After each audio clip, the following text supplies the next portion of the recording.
2 is basic keyframing. So keyframing, if you're not familiar with the concept, is basically commands we give to After Effects to tell it what to do. All our action items are dictated through what we allocate as a keyframe.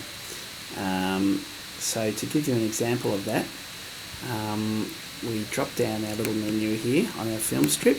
This here represents our film strip. And open up the transform controls here, and we're going to do a little example of what keyframing actually means. So these little timers here basically represent when they're all sort of hollow like that, that means they're off. That means there are no keyframes set for this film strip. So for the sake of this lesson, we want to do a quick scale. So we click on the keyframe and you'll see it marks in the first keyframe point there, and also is highlighted blue. When you see it highlighted blue, it means the cursor is hovering right over the keyframe. So that is the point we want to make. That's our starting point. So let's just say drag the timeline down to 5 seconds. Drag the cursor, I mean. Always drag the cursor from the diamond head there. And we go into this keyframe and we want to say scale it up to 164, just for the purpose of the exercise. You'll see by my movement there that I can that it draws in its own keyframe, which is great. You can also manually punch in a keyframe if you want me to show you that. It is literally just click on the button there and you'll see a keyframe drawn in, and you can scroll left or right to change the parameters, or you can click once and type it in. So both are available too. So we've told this piece of film strip we want to start at keyframe 1 here on 100%, and we want to wind up at 200% by 5 second mark.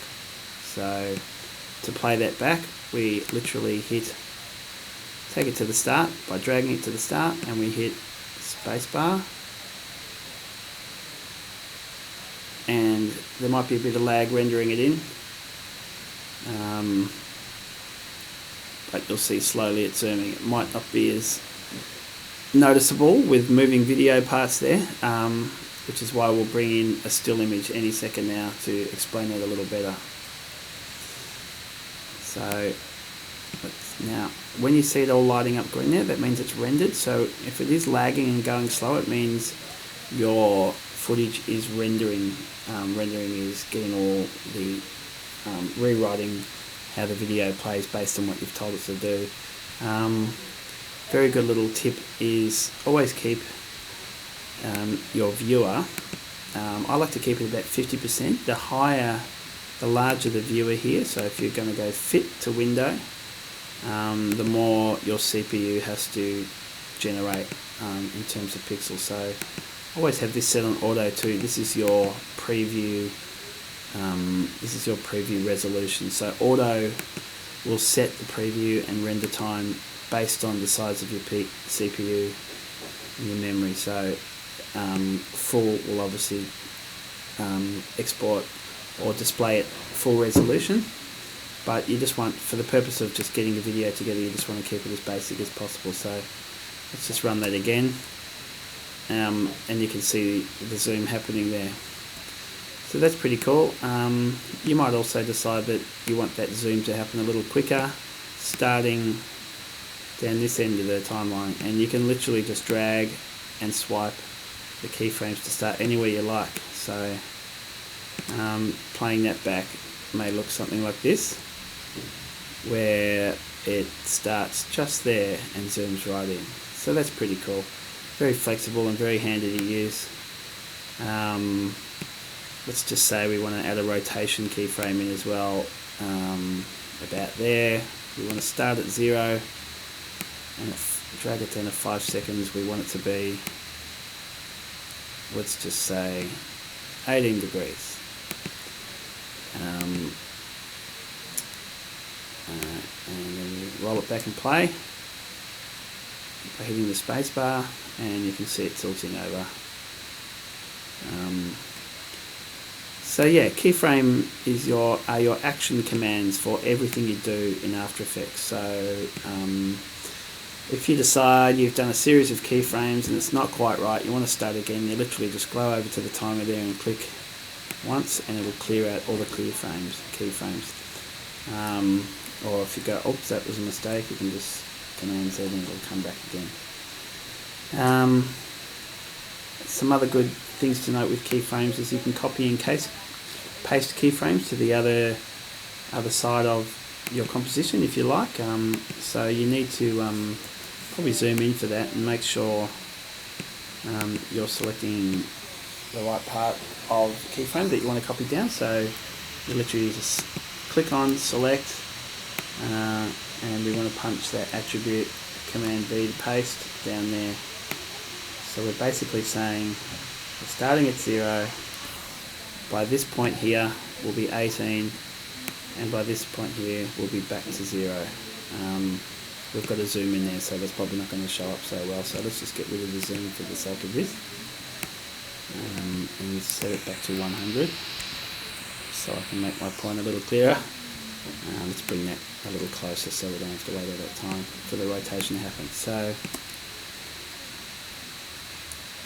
yep, we've hit 18 and we're going back to there. Another good thing with rotation while we're on the topic is this little number here says 0 times. Another good way, if you just want to do a really basic flip on an item,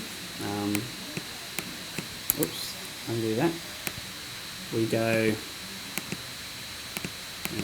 not audio, we go rotation at 0,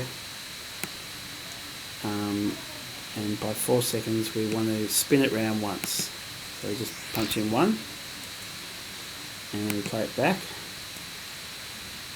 and it'll do the loop for you. So that's another quick way to just do a quick lap. You might want that to be 3 spins in that time.